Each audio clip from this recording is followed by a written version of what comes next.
घूमते हुए वृद्ध लोग को आ पहुंचे। यहाँ उन्होंने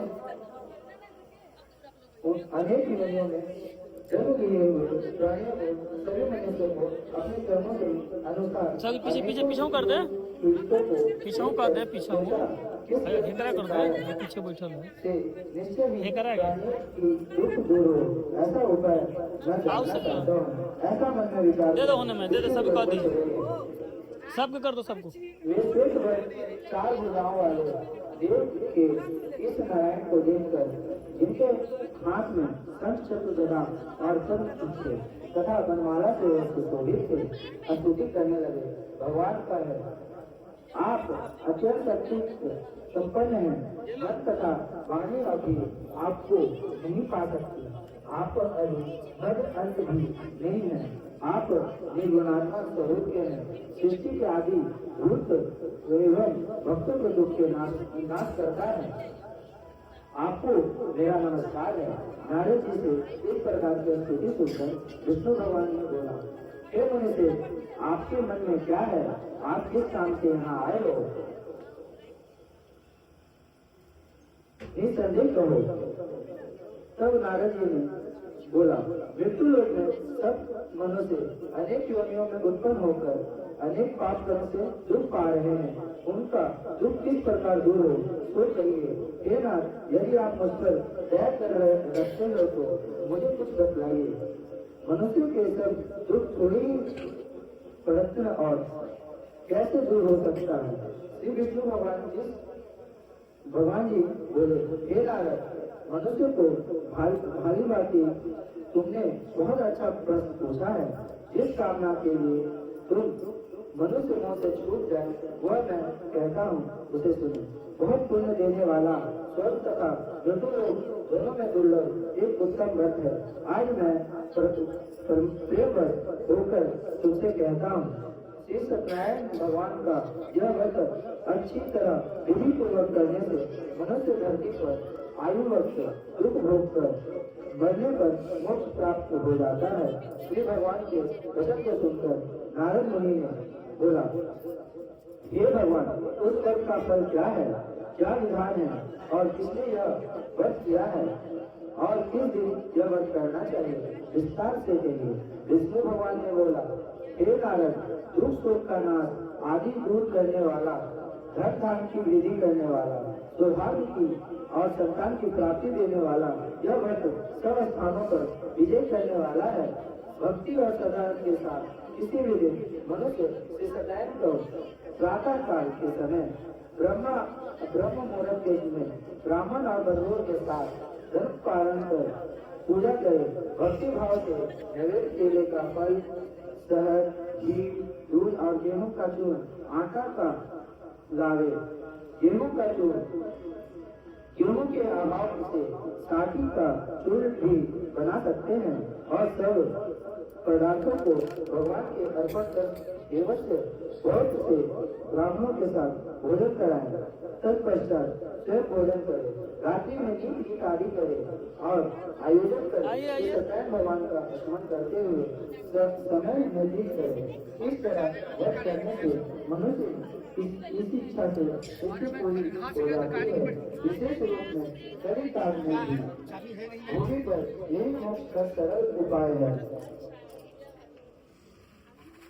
जय स्कंद पुराणे देवानंद प्रथमोध्याय प्रतुल वृंदावन बिहारी लाल की जय।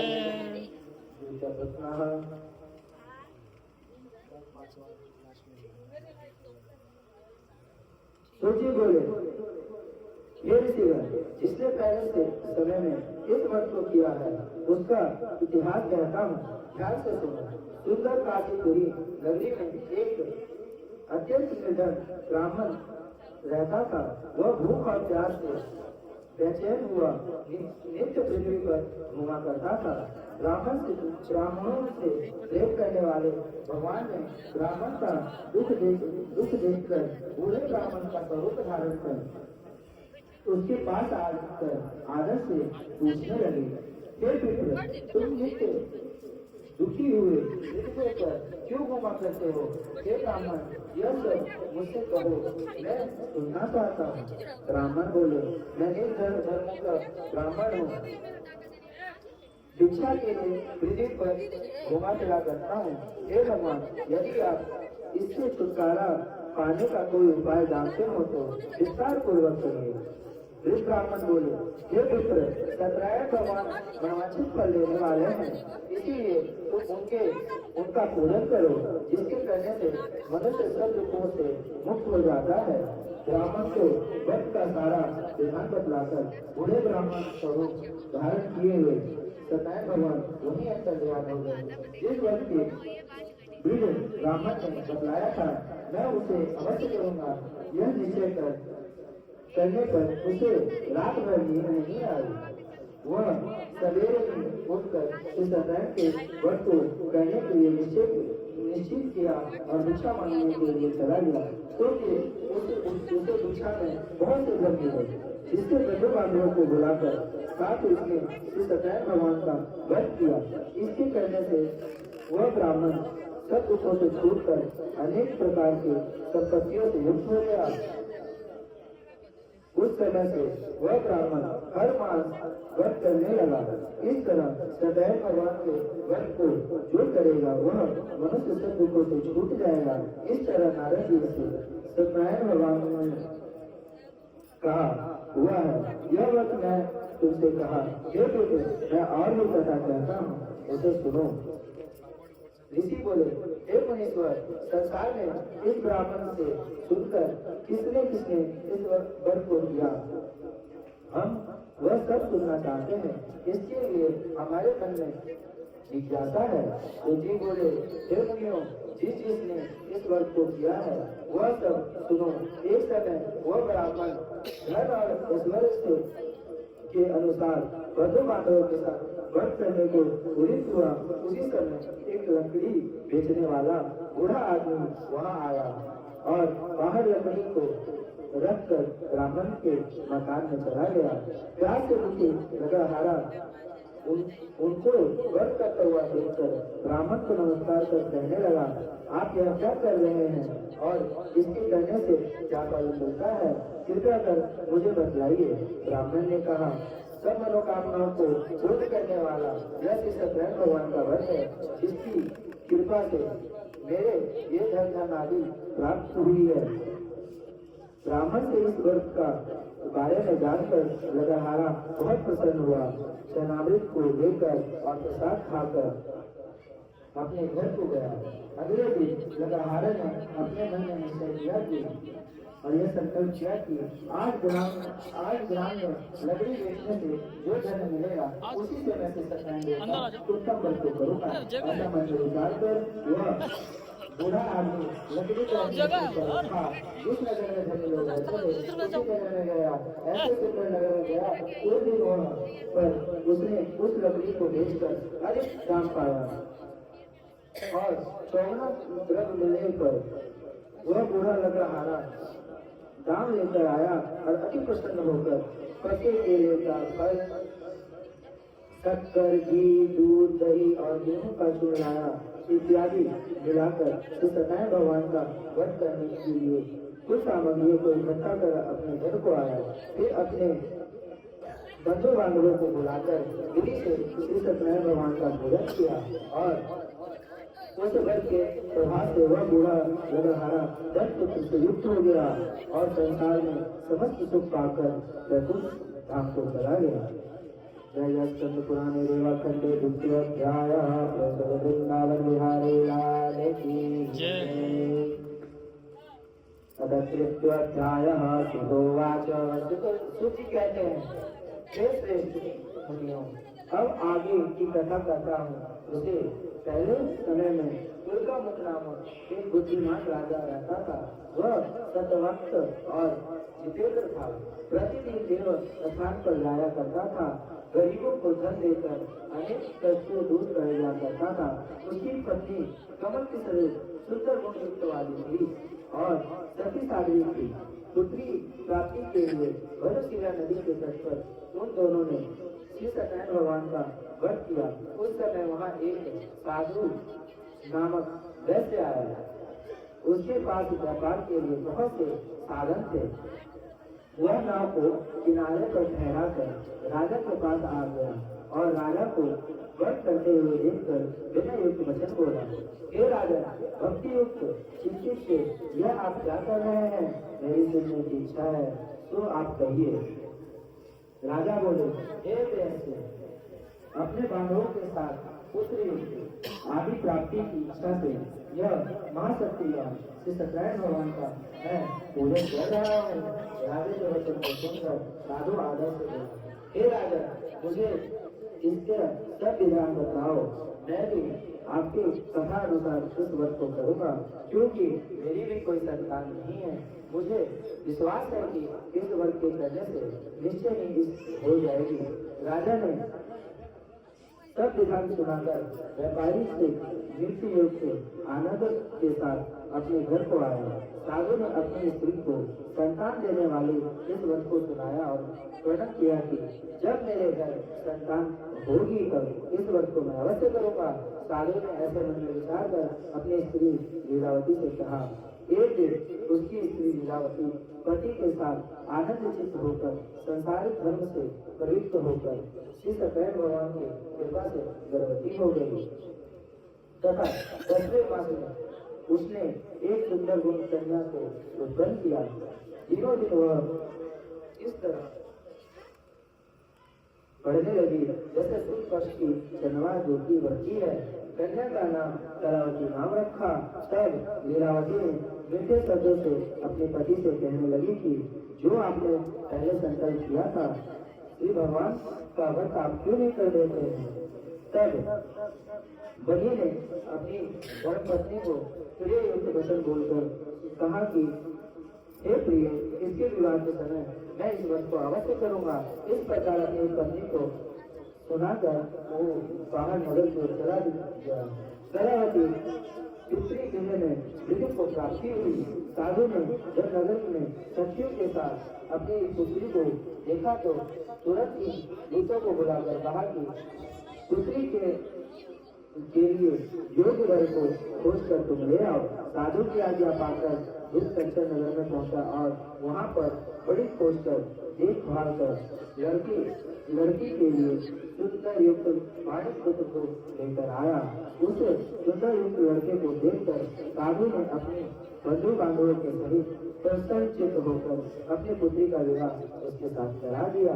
किंतु दुर्भाग्यवश विवाह के समय में उस वर्ष को साधु भूल गया। तब श्री सत्यनारायण देव क्रोधित हो गए और साधु को श्राप दिया कि तेरे ऊपर बड़ा भारी दुख पड़ेगा।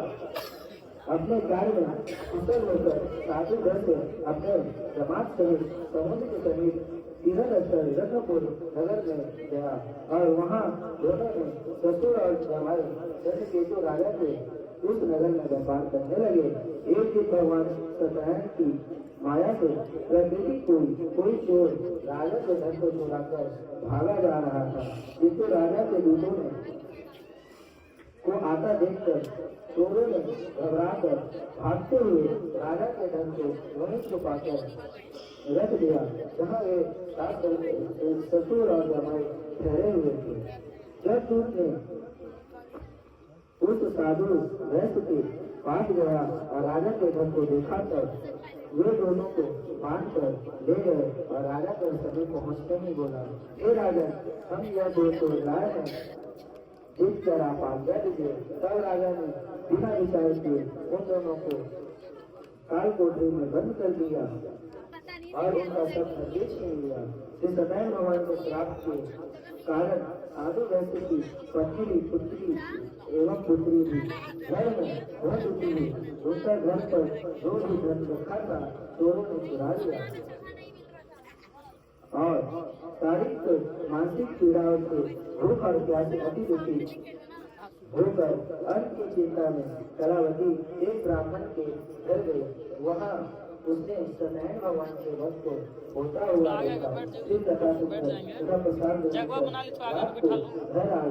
माता ने कलावती से कहा, आगे करके हे बैठा लो। पुत्री, अब तक तुम कहाँ रही? तेरे मन में क्या है? तब कलावती बोली, हे माते, मैंने एक ब्राह्मण के घर में श्री सत्यनारायण भगवान का वचन होते हुए देखा है। कन्या के वचन को सुनकर लीलावती भगवान के पूजन की तैयारी करने लगी। लीलावती ने भी परिवार और बंधुओं सहित श्री सत्यनारायण भगवान का पूजन किया और वर मांगा कि मेरे पति और दामाद शीघ्र ही घर आ जाए। साथ ही प्रार्थना किया कि हम सबको आप अपराध को क्षमा करें। श्री सत्यनारायण भगवान ने इस वर की संतुष्टि होकर और राजा चंद्रकेतु को स्वप्न में दर्शन देकर कहा कि हे राजन, जिन दो व्यक्तियों को तुमने बंदी खाने में बंद किया है उन्हें शीघ्र छोड़ दो और उनका सब धन दे दो, ग्रहण कर दो और लौटा दो, नहीं तो मैं तेरा धन राज पुत्र सहित नष्ट कर दूंगा। राजा को ऐसे वचन देकर भगवान अंतर्ध्यान हो गए। प्रातःकाल राजा चंद्रकेतु ने सभा में अपने संपन्न सुनाया और फिर दोनों ज्ञानी पुत्रों को कैद खाने से मुक्त कर सभा में बुलाया। दोनों ने आते में राजा को नमस्कार किया। राजा मीठे वचन से बोला, हे महामुनि भाव, तुम्हें अत्यधिक ऐसे कठिन दुख प्राप्त हुए हैं, अब तुम कोई भय न करो। ऐसा कहकर राजा ने उनका नए नए वस्त्राभूषण दिए और उनके हाथ का बाल भी कटवाया, नाखून मुकुट कटवाए और बहुत से धन देकर उन्हें संतुष्ट किया। दोनों वैश्य अपने घर में आते ही धन लिया था उससे दुगना धन देकर आदर सहित पूरा किया। दोनों वैश्य अपने घर में घर को कर लिए। जय स्कंद पुराणे खंडे श्री सत्यनारायण वंश कथा तृतीयोऽध्यायः। प्रकल्यानंद गंध भगवान की जय।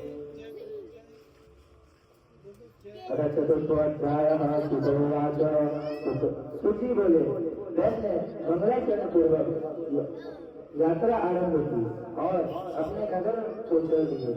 उनके थोड़े दूर जाने पर वेशधारी सत्यनारायण देव ने पूछा, हे साधु, तेरे नाव में क्या है?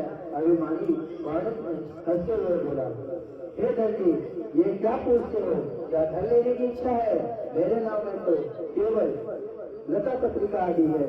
वैसे की कठोर वचन को सुनकर भगवान ने कहा, तुम्हारा वचन सत्य हो। धरती ऐसे कहकर वहाँ से दूर चले गए और समुद्र के निकट जाकर बैठ गए। गड्डी के चले जाने पर वैश्य ने नित्य क्रिया करने के बाद नाव को ऊंचा उठा हुआ देखकर अचंभव किया और नाव में बेल और पत्तियां आदि देखकर मूर्छित हो गया। फिर मूर्छा खोलने पर अत्यंत स्वास्थ्य प्रकट करने लगा और रोने लगा। तब उसका दामाद बोला, आप सोच ना करो, यह दंडी महाराज का श्राप है, अतः उन्हीं से शरण में चलते हैं, तभी हमारी मनोकामना पूर्ण होगी। दामाद के वचन को सुनकर वैश्य दंडी के पास गया और अत्यंत भक्ति भाव से नमस्कार कर बोला, हे भगवान, आपकी माया से मोहित ब्रह्मा आदि देवता भी आपके रूप को नहीं जानते, तब मैं अज्ञानी कैसे जान सकता हूँ? आप प्रसन्न होइए, मैं समाप्ति के अनुसार आपकी पूजा करूंगा। मेरी रक्षा करो और पहले के सामना नौका में धन भर दो। उसके भक्ति के वचन को सुनकर भगवान प्रसन्न हो गए।